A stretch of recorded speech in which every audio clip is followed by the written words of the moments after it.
In one of your recommendations for for conservatives in this new book, you say that they need to retire the tiresome invocation of Turkey as a model for Islamic society. Why?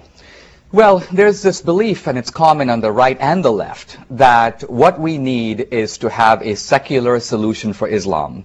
All of this is based on a certain paradigm. The paradigm is that the problem here, this war, is a war of two groups of crazy fundamentalists. There are the Muslim fundamentalists over there, there are the Christian fundamentalists over here.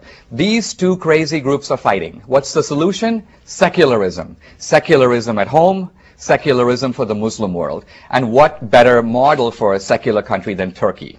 But now, here's the point. The point is, we are being prisoners here of a certain kind of ethnocentrism, which is to say that Europe and America have become largely secular. But the moment you go outside of Europe, you go even to South America, you go to Africa, you go to China, India, Southeast Asia, the Middle East, these are deeply religious and traditional cultures. When you try to impose secularism on those cultures, you get a certain kind of a resistance. This is not limited, by the way, to the Muslim world. I was recently in Singapore and in India, and a big slogan now throughout Asia is modernization without westernization. And what that means is that we in Asia want technology, we want prosperity, we want capitalism, we want the internet, but no, we don't necessarily want to live in an irreligious society. We don't necessarily want to live in a society in which the traditional values that these cultures uphold are subverted. Many of these cultures are patriarchal. They have the traditional family structure with the male head of the household. My point is there is an aggressive campaign led by the American left and the European left to secularize these cultures. For example, Turkey. The European Union goes to Turkey and says, if you don't liberalize your laws on homosexuality, you will not be admitted into the European Union. Now, my point is the radical Muslims exploit this. They go to the Turks and they say, listen, look at these guys. Basically what they're saying is that as the price for joining the European Union, we should undermine our belief in God, we should undermine the Muslim family, and we should corrupt the innocence of our children. The radical Muslims are exploiting the issue, I agree, but they are finding a receptive ear among traditional Muslims. So not only is no Muslim country going the way of Turkey, even Turkey has stopped going the way of Turkey. Los Angeles, hello. Hello, thank you for taking my call, C-SPAN. I'd like to just basically convey how disingenuous your guest is. If you look at what motivated the 9/11 hijackers, specifically the plotters of 9/11, Ramzi Youssef and Khalid Sheikh Mohammed, you can go to representativepress.blogspot.com and see the What Motivated the 9/11 Hijackers video that's linked there in the upper left. It's the U.S. support of Israel's brutal oppression of the Palestinian people. It's not what this smokescreen, this neocon propagandist guest of yours is blowing. It's the U.S. support of what Israel does to brutally oppress the Palestinian people. That was the primary motivation for 9/11, and we're only going to compound this problem as we have aircraft carriers getting positioned to attack Iran in the very near future. Why are we talking about the U.S. Air Force planes that are moving into bases in Turkey? Why aren't we talking about the third aircraft carrier, the USS Ronald Reagan, that just departed Lemoore Naval Air Station in California, where I'm actually in Los Angeles? We're not talking about this because the neocon regime that has basically hijacked the Bush regime up at the American Enterprise Institute, where the surge plan came from, as Colin Powell conveyed in Karen DeYoung's, Washington Post editor Karen DeYoung's book, the new bio book about him, the Jinza crowd. The Jewish Institute for National Security Affairs is in control of the Pentagon. Los Angeles, thank you. Okay, well, look, first of all, Ramzi Youssef was not a planner of 9/11. Ramzi Youssef is the guy who bombed the World Trade Center in '93. Here's the second point. I do think that foreign policy is important here, but not really in the way that you're suggesting. Bin Laden, right after 9/11, issued what he called his letter to America, dated 2002, in which he very clearly lays out his case against America. He mentions U.S. troops in Saudi Arabia as sort of defiling the Holy Land. But he also mentions a lot of other things that have gone unmentioned since then. He says Islam is under attack. In fact, he says in another letter, Islam faces the greatest attack, the greatest threat it has faced since Muhammad. Now I ask you, here is tiny Israel in the big expanse of the Arab and Muslim world. In what way does Israel threaten the existence of Islam itself? In no way. In no way. Even U.S. troops in Mecca, there are no U.S. troops in Mecca. The U.S. base has been 500 miles away from the holy sites.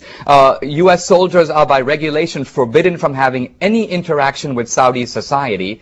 I think that when bin Laden is talking about the U.S. presence on the Holy Land, he's talking about more than just the troops. He's saying that American foreign policy is the conduit for secular values. We're propping up the secular dictators over there who are closing the Muslim schools, who are controlling the churches. What they're basically saying is there is an attack on our religion. The reason this is important is, think about this. What would motivate a guy from the Sudan or Somalia or Pakistan to be willing to go to his death? Is it that the Palestinians don't have a state? Give me a break. The reason the guy is doing this is he feels his religion is threatened, and there is a call to jihad to defend Islam against what bin Laden calls the global head of the unbelievers.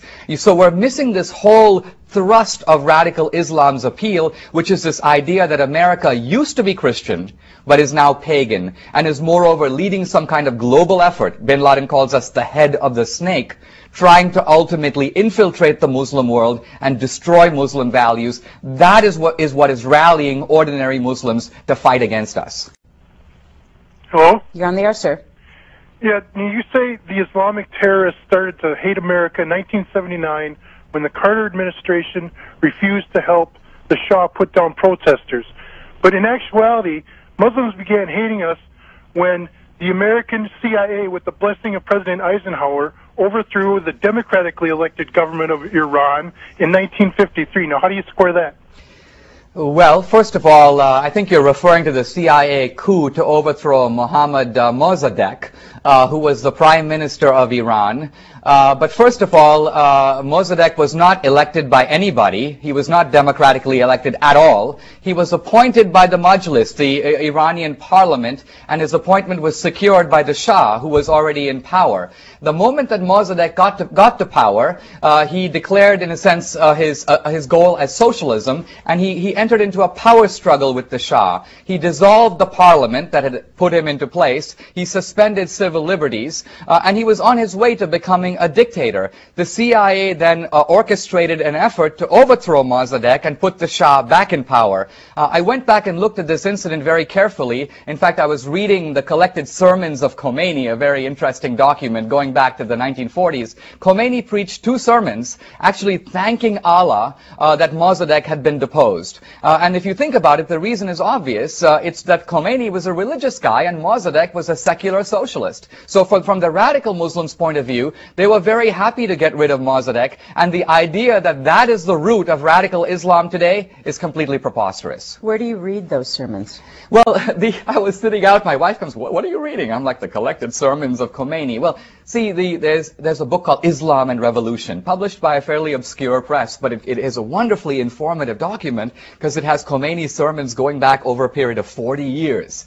And Khomeini is one of the sort of leading intellectuals of radical Islam. And I think one of the real values of my new book, The Enemy at Home, is it doesn't just skirt the surface and look at bin Laden's 1998 statement. It carefully looks at all bin Laden statements, which are now actually collected, but it also goes back and looks at people like Khomeini, Ali Shariati, Maulana Maududi, Sayyid Qutb, the Egyptian thinker. So you look at the minds that have shaped radical Islam from the beginning, and that gives you a much more comprehensive picture of what these guys are trying to accomplish.